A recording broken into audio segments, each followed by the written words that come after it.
बिहार की राजधानी पटना से करीब 70 किलोमीटर दूर नीट कांड के मास्टरमाइंड के ठिकाने तक पहुंचा है एबीपी न्यूज।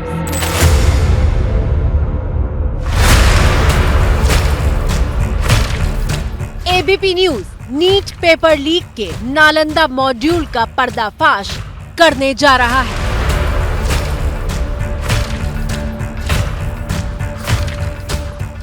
एबीपी न्यूज पर नीट पेपर लीक कांड की सबसे बड़ी इन्वेस्टिगेशन देखिए।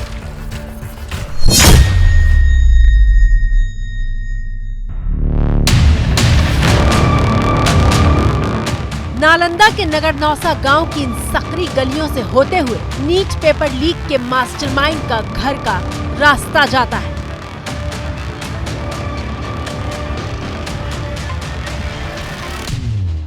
नीट पेपर लीक के इस खलनायक का नाम है संजीव मुखिया। सफेद रंग की शर्ट, साधारण चेहरा मोहरा देखकर कौन कहेगा कि 24 लाख छात्रों के भविष्य को दांव पर लगाने के पीछे काम कर रहे नेटवर्क का सरगना है ये आदमी। नीट पेपर लीक कांड के बाद से संजीव मुखिया फरार चल रहा है और ये पहली बार नहीं है।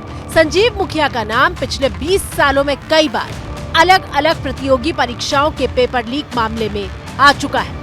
एबीपी न्यूज संवाददाता शशांक संजीव मुखिया के पैतृक गांव में उसके घर पहुंचे, जहां हमारी मुलाकात मुखिया के छोटे भाई राजीव कुमार से हुई।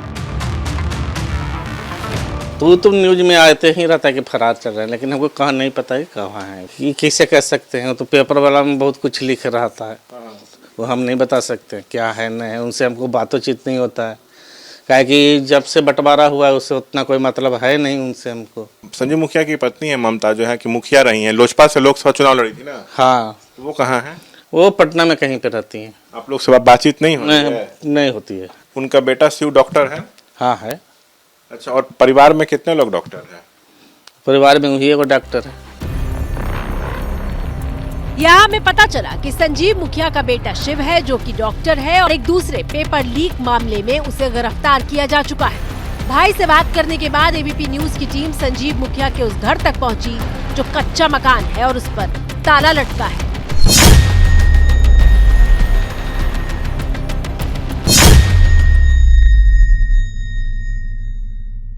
संजीव मुखिया के भाई से हम मिले, उनके घर गए थे, तो उनका कहना है कि अब बंटवारा हो गया है, मेरा उनसे अब कोई मतलब नहीं है। उन्होंने बताया है कि संजीव मुखिया का अब यही ठिकाना है। जब भी वो यहाँ आते हैं तो इधर ही आके रुकते हैं, लेकिन घर खंडहर जैसा है। देखिए, कच्चा मकान है और बताया जा रहा है कि जो बंटवारा हुआ तो उसके बाद जो संजीव मुखिया है अपना घर यहीं पर बनाए हैं। तो फिलहाल गेट लॉक है, वो फरार चल रहे हैं। उनकी पत्नी कहाँ है इसकी भी जानकारी किसी को नहीं है। वैसे बताया जा रहा है कि वो पटना में रहती हैं। इस घर को देखकर लगता है कि मुखिया यहाँ सालों से नहीं आया, लेकिन गांव के लोगों से बात की तो पता चला कि मुखिया गांव आता रहता है और बस 1-2 घंटे रुककर निकल जाता है। गांव वाला सब मिलना जुलना तो करा रहेगा। यहाँ कब आए थे पिछली बार? पिछली बार आए थे अखंड होता था। कितना दिन हो गया, कितने महीने हो गए या साल हो गए? ना लगभग हम लोग नजर में तो मुखिया थे तो अच्छे काम कर रहे थे, तब यहाँ रहबे नहीं करते हैं। अरे घर उनका यही है? हाँ, बंटवारा में ही पड़ गया। गाँव में तो सर हम लोग एक के बाद देखबे कि इधर अखंड 22 फरवरी के मार्च के अखंड होलिया के जब पहले होता था, 22 मार्च के अखंड था, वही समय आए थे एक बार। उसके बाद तो हम लोग कभी देखे नहीं। एबीपी न्यूज की टीम जब पेपर लीक कांड के सबसे बड़े सरगना संजीव मुखिया के गांव में मौजूद थी, ठीक उसी वक्त पुलिस की टीम संजीव मुखिया की तलाश में गांव पहुंची थी। पुलिस हो जाती है गांव में? हाँ, पुलिस तो अभी करता है। अभी भी आई अभी है? देख रहे थे कि आइए रहा था पुलिस। गांव में जाती है तो अंदर में क्या पूछते हैं नहीं पूछते हैं, हमको थोड़ी नहीं जानकारी। हमको पूछते हैं यही कि संजीव जी का घर किधर है। रोज आ रहा है पुलिस। किसकी तलाश में? संजीव मुखिया के। क्या वो किए हैं? वो पेपर लीक में है।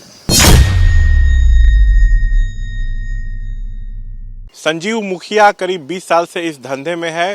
सॉल्वर गैंग का सदस्य रह चुका है। पुलिस उसको गिरफ्तार भी कर चुकी है और वह जेल भी जा चुका है। लेकिन फिलहाल संजीव मुखिया नीट पेपर लीक मामले में वो चेहरा है जिसकी तलाश हर कोने में की जा रही है। लेकिन पेपर लीक कांड में संजीव मुखिया की भूमिका क्या थी और पूरी चेन कैसे काम कर रही थी, वो समझिए। संजीव मुखिया सरगना है जिसके नीचे अमित आनंद और नीतीश काम कर रहे थे। अमित आनंद वो शख्स है जो पेपर लीक के काले धंधे में पहले से जुड़ा हुआ है। साधारण शब्दों में इसे सेटर समझिए, जो सरगना और मीडिएटर के बीच की कड़ी है। नीतीश अमित आनंद का दोस्त है और इस कांड में इन दोनों के नीचे था सिकंदर। मीडिएटर की भूमिका निभा रहे सिकंदर ने अनुराग और आयुष जैसे कई अभ्यर्थियों को पास कराने का ठेका लिया था। अनुराग और आयुष तक पेपर के जवाब कैसे पहुंचे वो समझिए। यहाँ दो और किरदारों की एंट्री होती है, चिंटू और पिंटू। चिंटू के मोबाइल पर पेपर के जवाब आए थे। चिंटू ने जवाब पिंटू को दिए और फिर प्रिंटर साथ लेकर चल रहे पिंटू ने सारे सवालों के जवाब प्रिंट किए। ये जवाब रातों रात पटना के लर्न स्कूल भेजे गए, जहां पहले से मौजूद अनुराग और आयुष जैसे छात्रों ने जवाब का रट्टा मारा और अगली सुबह एग्जाम देने गए।